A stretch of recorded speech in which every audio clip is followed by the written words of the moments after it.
Class is now in session. I'm Professor Hockey, and today we'll be discussing Game 34 of the regular season between the San Jose Sharks and the Minnesota Wild, in which the Sharks have won 4-3 in the shootout.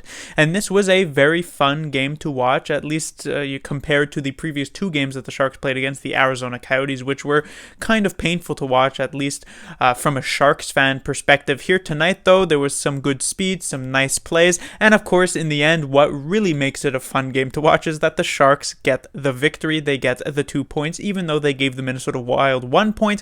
That really doesn't matter in the grand scheme of things.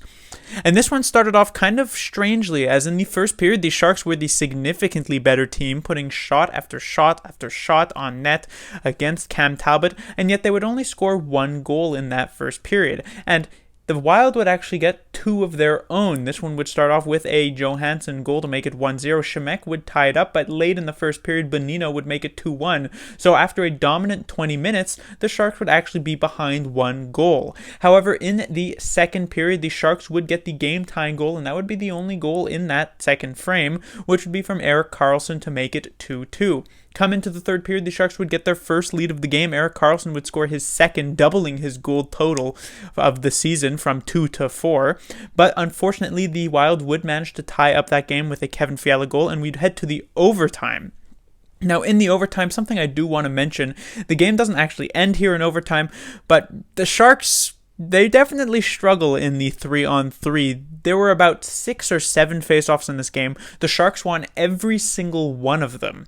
And so they had a ton of possession in this overtime. I would say about 80% of the time it was the Sharks with the puck compared to 20% of the time the Minnesota Wild, and yet it felt as though the Minnesota Wild had many more grade A chances or dangerous chances than the Sharks had. The Sharks had that one right early on in the overtime from Timo Meier where he hits the crossbar, but otherwise, while the Sharks had some possession, they really couldn't find a way to breach the defense of the Minnesota Wild. Meanwhile, the Wild, their one shift basically that actually had some zone time for themselves between Kaprizov, Dumba, and I believe Zuccarello, had 2 or 3 chances that had me kind of nervous because of how quickly and fast and skillfully they were moving the puck, that the Sharks just couldn't really match up in their own offensive zone. But in the end, overtime goes with neither scoring both ways, and we'd head to the shootout, and it would be a very eventful first 3 rounds. Both teams would manage 2 goals. The Wild, their first shootout of this season, but they have some extremely effective forwards in the shootout. Kaprizov, it was a pretty disappointing first ever career shootout attempt from him, but he's going to be dangerous at some point. Zuccarello, one of the best in the league when it comes to the shootout attempt, just makes these dekes look so easy. And of course, Fiala, a very crafty forward, but the Sharks respond with Couture and LeBanc scoring in that third round, and then it takes all the way to round 8 before the shootout ends. That would be Erik Karlsson getting the unofficial hat trick with a big clapper. It looked like he was sort of practicing for the hardest shot competition with that one, and the Sharks get the 2 points. First thing to talk about would be Martin Jones. A pretty decent game from him. If I had to rank it, I would say it's somewhere below the 2 games against the Los Angeles Kings last week and above most of his other games this season, honestly. The second goal from Nick Bonino, he had basically 0 chance on. The third goal from Fiala, it was a tough one to save, obviously, with the position that Jones was in, but I would have liked to see a bit more urgency in getting back in the net. Obviously, the fact that he's out of position, I don't blame him for, because of the pass that comes across to Johansson. He has to try and make that save on Johansson, who ends up hitting the post. And in the end, Karlsson losing it behind the net is technically not Jones's fault in that one, but I still would have liked to see him try to get back into position a bit faster. The one that I really do object with is that first goal from Johansson. There is a bit of a screen in front, absolutely, in front of Martin Jones, but this is still one, especially early on in this game, in a first period that the Sharks were quite dominant in. I would have liked to see Jones make the save. All in all, however, it certainly wasn't a bad game, and he had some nice saves in the shootout as well, and so I suspect Jones will likely get the start on Wednesday when the Sharks have their rematch with the Wild. Next, I will be talking about Jeffrey Viel as he comes into the lineup here today, and it was a bit surprising. In the previous game, I had mentioned how I had hoped that the Curtis Gabriel experiment was over and that the Sharks maybe would realize that having a player like Curtis Gabriel in the lineup is not necessarily a huge positive for them, at least on the ice in terms of play.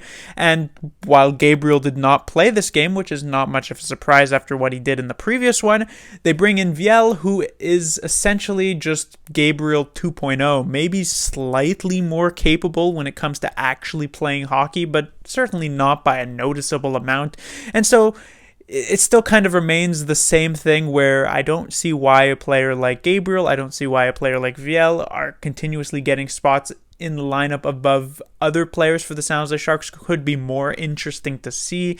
And as I've stated multiple times, it's not as though the Sharks have so many better options like, oh, why are they not playing Connor McDavid and playing Curtis Gabriel or Jeffrey Viel above him instead? Of course not. There's no one like that on the Sharks bench at the moment, but still, they definitely have more potential than these two players than Viel had here tonight. Otherwise, Viel didn't really do much. He had that fight, which was a good fight at the very least, so maybe he can actually win fights compared to Gabriel, whose last couple of fights did not really go all that well, but we'll see if he's in the lineup or what the lineup will be on that fourth line by Wednesday. Next, I'll be talking about the Sharks' third line, which had a bit of a shakeup here as Balcers was moved up to the second, Marleau was moved down to the fourth, and it would be Donato taking the place on the third line, joining Gambrell and Leonard. And this was one of the Sharks' most effective lines here tonight, up there with that first line. You could even argue that this was their most effective line. They actually chipped in on a couple of the goals here for the San Jose Sharks, but all three of these players have really been rolling in the past few games. Leonard, he's not necessarily lighting up the scoreboard, but he's looked very effective and made some nice plays. Donato has been also extremely effective, even with pretty limited ice time that he's being given, and Gambrell as well has looked a lot better. Not just his defensive game had already been pretty good this season, but his offensive game, after it started off very slow and he was getting basically nothing early on, has definitely looked a lot better in these past few games. So this is a solid third line for the San Jose Sharks. And this season, while the first line for the Sharks has been mostly locked in, the other three lines have been a bit of a rotating cast of players. We'll see if the Sharks can actually lock down an effective third line, because this one's definitely looking like a great candidate for it. And honestly, the only movement that I can see would be one of these players actually moving up to the second line, which was not as effective here tonight. And finally, I'll talk about Erik Karlsson. How can I not, after the very interesting game that he had? Obviously, he scores 2 goals. Very, very nice for him to be able to do that. And of course, with the shootout winner, he completes the unofficial hat trick. So a very effective game offensively for Erik Karlsson. Probably could have had even 1 or 2 more.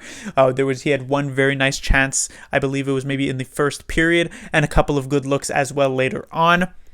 But there's also the defensive side, which I wouldn't say struggled necessarily, but obviously that game-tying goal definitely leaves a bit of a sour taste in your mouth when you see what happens with Fiala. So first, Karlsson actually makes a nice play in front of the net. He intercepts this pass, I guess you could call it, from the point, where he ends up getting this one up to Hertl. And Hertl has a very, very, you would think, easy job of being able to clear the zone. It's maybe just a couple of feet before it would get over the blue line, but somehow he fails in that department.